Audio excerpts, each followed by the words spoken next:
Hello friends and welcome to AK Agarwal Aptitude series. Friends, in this session we are going to learn a technique for solving a problem on running late. Here the given problem is a man takes 1 hour to reach his office, which is 6 km from his home. If he wish to reach his office in 40 minutes, he must walk with a speed of 10 km per hour, 9 km per hour, 8 km per hour or 7 km per hour.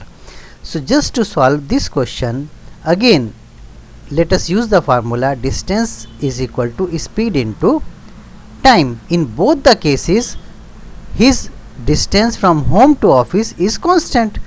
Anyway, let us see, a man takes 1 hour to reach his office, which is 6 km from his home.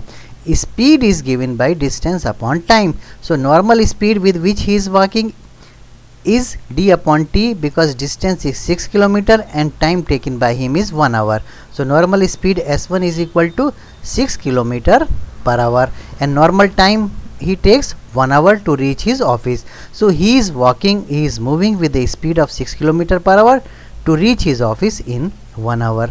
Now let us assume he walks with a different speed so that he reaches his office in 40 minutes. So revised speed is s. Let us assume he is walking with a speed s to reach his office in 40 minutes or 40 upon 60 hours. Again, in both the condition the distance is constant, because the distance between his home to office is constant, which is 6 km. Anyway, distance is given by speed into time. So normal speed is 6 and normal time is 1 hour.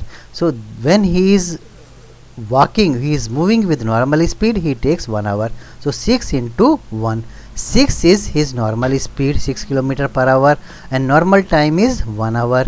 This is equal to revised speed is s into revised time is 40 by 60.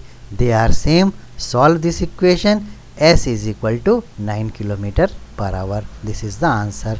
So if the person wish to reach his office in 40 minutes, he must walk with a speed of 9 km per hour. Then only he can reach his office in 40 minutes. Thank you very much friends for watching this video. You can also follow me on Facebook. Thank you very much.